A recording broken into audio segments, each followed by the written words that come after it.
اللہ الرحمن الرحیم۔ السلام علیکم ناظرین، غزوہ خیبر 7 ہجری میں ہوا۔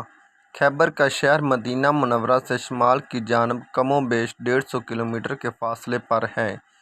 یہاں یہودیوں کے کئی قلعے تھے، ان میں ایک قلعے کا نام نائم تھا۔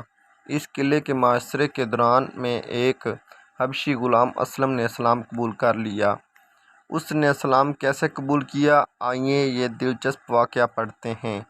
اس کے یہودی مالک کا نام عامر تھا، یہ اس کی بکریاں چرایا کرتا تھا۔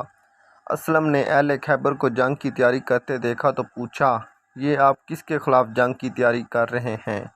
یہودی کہنے لگے، ہم اس شخص سے جنگ کر رہے ہیں جو اپنے آپ کو نبی خیال کرتا ہے۔ اسلم نے اس بات کو اپنے ذہن میں رکھ لیا، وہ حق کا متلاشی تھا۔ اس نے سوچا کہ وہ کیوں نہ اس شخصیت سے ملے جو اپنے آپ کو نبی سمجھتے ہیں۔ جب اللہ کے رسول صلی اللہ علیہ وآلہ وسلم نے خیبر کے علاقے میں پڑاؤ ڈالا تو یہ حبشی غلام اپنی بکریاں ہانکتا ہوا آپ صلی اللہ علیہ وآلہ وسلم کے کیمپ میں حاضر ہو گیا۔ آپ سے ملاقات کی اجازت چاہی۔ اللہ کے رسول صلی اللہ علیہ وآلہ وسلم کے اخلاق اور آپ کی تواضع کو دیکھیں کہ آپ نے ایک عام سے حبشی غلام کو ملاقات کی اجازت دے دی۔ اس نے ملاقات کے دوران میں آپ سے پوچھا، آپ کیا کہتے ہیں اور کس بات کی دعوت دیتے ہیں؟ آپ صلی اللہ علیہ وآلہ وسلم نے بڑی محبت سے اس سے فرمایا، میں اسلام کی دعوت دیتا ہوں اور یہ کہ تم اس بات کی گواہی دو کہ اللہ کے سوا کوئی عبادت کے لائق نہیں اور میں اللہ کا رسول ہوں اور عبادت صرف اللہ تعالیٰ کی کرو۔ غلام نے پوچھا، اگر میں اللہ پر ایمان لے آؤں اور یہی گواہی دینے لگوں تو مجھے کیا ملے گا؟ آپ صلی اللہ علیہ وآلہ وسلم نے فرمایا، اگر تمہیں اسلام پر موت آئی تو تمہارے لیے جنت ہے۔ اسلم کہنے لگا، میں ایک سیاہ فام کبھی چہرے والا عام سا انسان ہوں، میرے جسم سے ناگوار بو آتی ہے، میرے پاس کوئی مال و دولت بھی نہیں، اگر میں ان لوگوں کے ساتھ لڑتا ہوا قتل ہو جاؤں تو کیا میں جنت میں جاؤں گا؟ حضور نبی کریم صلی اللہ علیہ وآلہ وسلم نے فرمایا، کیوں نہیں؟ اگر تمہیں اس عقیدے پر موت آ جائے تو تمہارے لیے جنت ہے۔ حبشی غلام وہیں مسلمان ہو گیا۔ ایک دوسری روایت کے مطابق اسلم نے پوچھا کہ اگر میں ایمان لے آؤں، کلمہ پڑھ لوں اور میری موت ایمان پر ہو تو کیا مجھے جنت ملے گی؟ اللہ کے رسول صلی اللہ علیہ وآلہ وسلم نے اس سے فرمایا کہ ہاں، کیوں نہیں؟ اس نے اسی وقت کلمہ پڑھ لیا اور مسلمان ہو گیا۔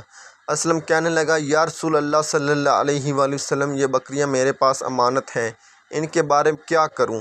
اللہ اکبر۔ ناظرین، امانت اور دیانت داری اس کا نام ہے۔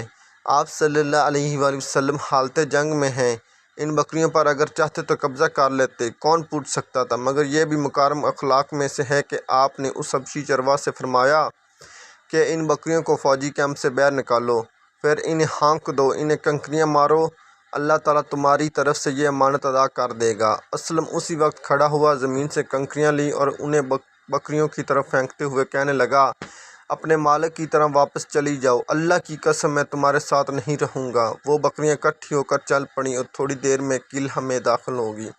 جب چرواہا کے بغیر بکریاں یہودی مالک کے پاس پہنچی تو اسے معلوم ہو گیا کہ اس کے غلام نے اسلام قبول کر لیا ہے۔ اس دوران میں حضور نبی کریم صلی اللہ علیہ وآلہ وسلم نے لوگوں کو واعظ فرمایا، انہیں جہاد کی رغبت دلائی۔ حضرت علی رضی اللہ تعالیٰ عنہ قلعہ نہم کے یہودیوں سے لڑنے کے لیے جھنڈا اٹھا کر نکلے تو یہی حبشی اسلم بھی ان کے پیچھے پیچھے یہود سے لڑنے کے لیے چلا گیا۔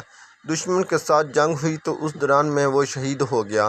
اسلم کی میت کو اٹھا کر پیچھے لایا گیا، اللہ کے رسول صلی اللہ علیہ وآلہ وسلم کو خبر دی گئی۔ ناظرین، اب دیکھیے اللہ کے رسول صلی اللہ علیہ وآلہ وسلم کی عظمت، آپ کا اعلیٰ اخلاق کہ آپ اس کی میت کے پاس تشریف لائے۔ اسے دیکھ کر صحابہ کرام رضی اللہ تعالیٰ عنہ سے ارشاد فرما رہے ہیں، اس غلام کو اللہ تعالیٰ نے عزت دی ہے، اسے خیبر کی طرف لایا، میں نے اس کے سر کے پاس 2 خوبصورت آنکھوں والی حوریں دیکھی ہیں، حالانکہ اس نے ابھی تک اللہ کی بارگاہ میں ایک سجدہ بھی نہ کیا تھا۔